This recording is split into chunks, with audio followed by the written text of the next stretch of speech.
صدق الترمذي رحمه الله تعالى باب ما جاء أن الشهر يكون 29 به.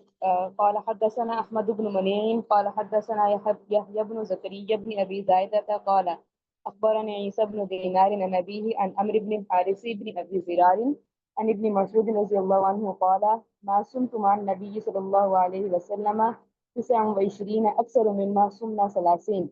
وفي الباب عن عمر وأبي هريرة وعائشة وسعد بن أبي وقاص وابن عباس وابن عمر وأنس وجابر وأم سلمة وأبي بكرة رضي الله عنهم أن النبي صلى الله عليه وسلم قال الشهر يكون 29. قال حدثنا علي بن حجر قال حدثنا إسماعيل بن جعفر عن حميد عن أنس رضي الله عنه أنه قال آل رسول الله صلى الله عليه وسلم من نسائه شهرا فأقام في مشربة 29 يوما.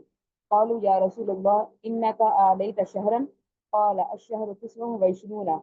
قال أبو عيسى هذا حديث حسن صحيح. شابش ماشاءاللہ. یہ ہم نے جو یہ بحث کی تھی شہادت کے حوالے سے اور ہلال رمضان کے حوالے سے، وہ سمجھ میں آ گیا تھا سب کو؟ کوئی سوال تو نہیں ہے؟ اسی دن تو آپ لوگوں نے کچھ سوالات کیے تھے، کوئی نیا سوال تو پیدا نہیں ہوا؟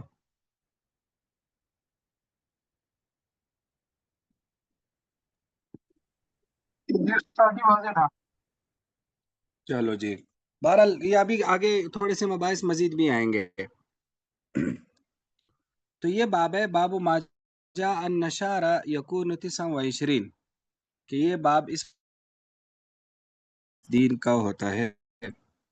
حضرت ابن مسعود رضی اللہ تعالیٰ عنہ فرماتے ہیں کہ ما صمت مع النبی صلی اللہ علیہ وسلم 29 اکثر مما صمنا 30، کہ جو میں نے نبی علیہ الصلوۃ والسلام کے ساتھ 29 روزے رکھے، یہ زیادہ تھے اس سے جو میں نے آپ کے ساتھ 30 روزے رکھے. یعنی مطلب یہ ہے کہ آپ علیہ السلام کے زمانے میں نے دیکھا کہ رمضان 29 روزوں کا زیادہ ہوتا تھا بنسبت 30 روزوں کے. تو ایک سے معلوم ہوا کہ مہینہ 29 دنوں کا بھی ہوتا ہے. وفی الباب عن عمر وابی ہریرہ وعائشہ وسعد بن ابی وقاص وابن عباس.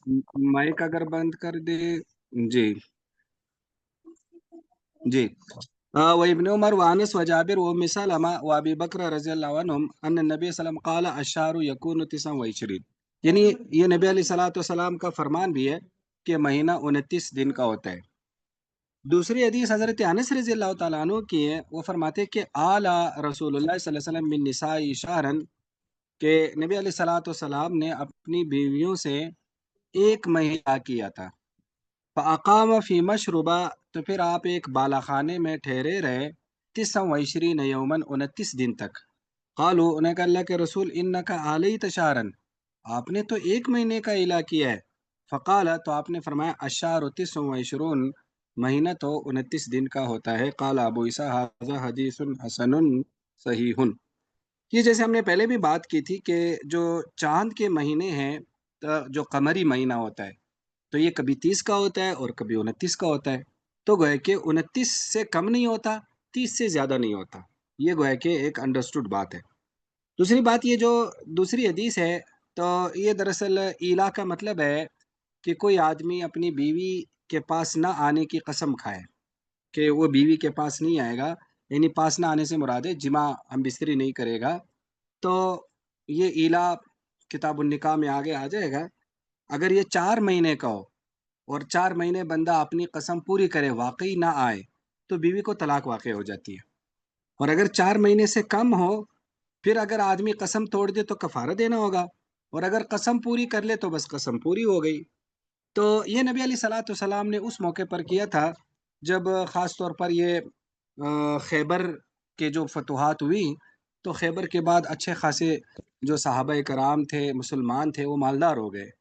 تو ایک دن ازواج مطہرات نے آپ علیہ الصلوۃ والسلام سے نفقے کی زیادتی کا مطالبہ کیا، جس پر آپ علیہ السلام نے ناراضگی کا اظہار فرمایا، اور اسی ناراضگی کے لیے آپ نے پھر گویا کہ ایلا کیا. اور ایلا کیا، اور 29 دن یعنی کتابوں میں آتا ہے، تاریخ میں آتا ہے کہ آپ نے نا پہلی تاریخ کو ایلا کیا تھا۔ تو جب 29 دن پورے ہو گئے تو آپ واپس آئے، تو جب آپ سے پوچھا گیا کہ مہینہ تو پورا نہیں ہوا، تو آپ نے فرمایا 29 دن کا بھی گویا کہ مہینہ ہوتا ہے۔ تو یہ اس واقعے کی طرف جو ہے نا وہ اشارہ ہے۔ جی آگے۔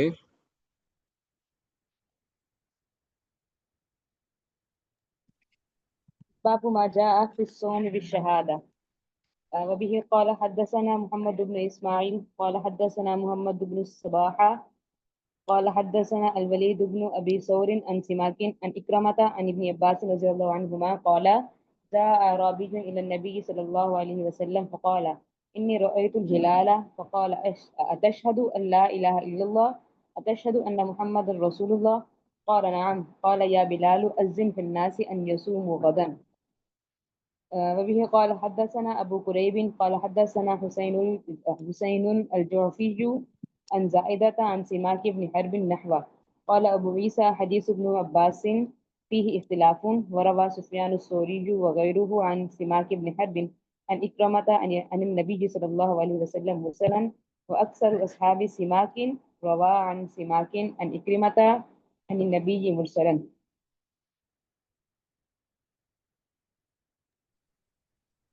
والعمل على هذا الحديث عند أكثر أهل العلم قالوا تقبل شهادة رجل واحد في الصيام، وبه يقول ابن المبارك والشافعي وأحمد.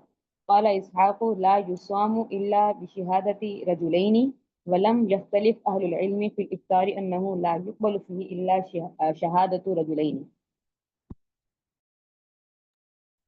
بابش ماشاء اللہ، یہ باب ہے باب ماجا فی الصوم بالشہادہ، کہ گواہی کے ساتھ روزہ رکھنا۔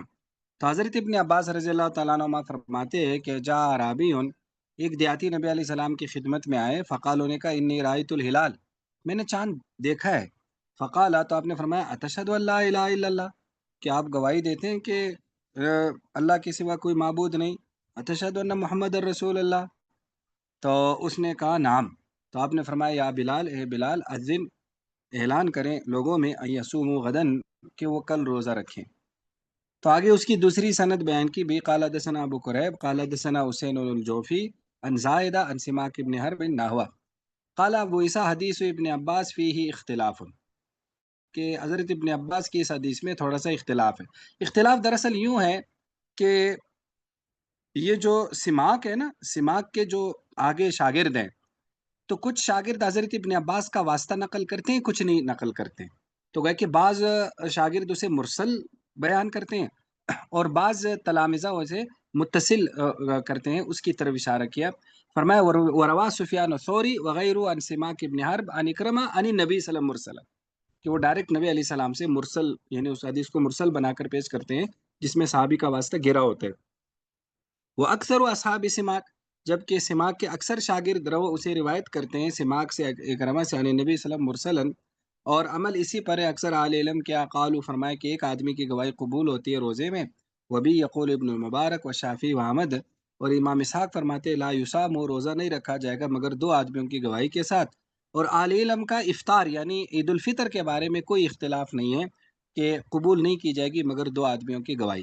دیکھو یہ ہم نے پچھلے سبق میں یہ بات کلیئر کی تھی کہ یہ جو شہادت والا معاملہ ہے یہ اس وقت آتا ہے جب آسمان میں علت ہو۔ علت کا مطلب ہوتا ہے غبار آلود ہو یا جو ہے نا بادل ہو، تو پھر ایسی صورت میں رمضان کے لیے ایک آدمی کی گواہی کافی ہے، کیونکہ یہ دراصل ایک خبر ہے اور خبر میں ایک آدمی کافی ہے۔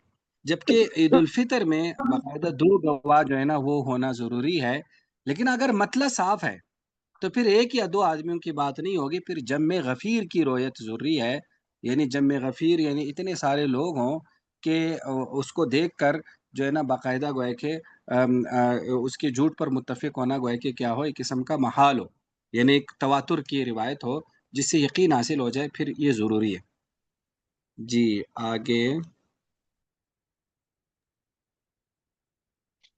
باب ما جاء شهر عيد لا ينقصان.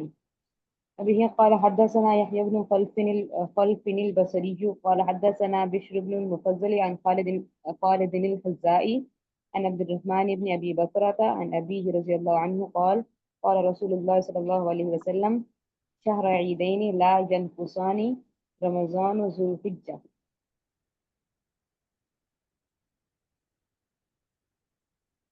قال أبو عيسى حديث أبي بكرة رضي الله عنه حديث حسن.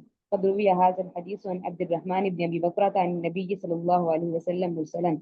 قال أحمد معنى هذا الحديث شهر عيد لا ينقصان، يقول لا ينقصان معا في سنة واحدة شهر رمضان وذو الحجة، إن نقص أحدهما تم الآخر. قال إسحاق معناه لا ينقصان، يقول وإن كان 29 فهو تمام غير نقصان.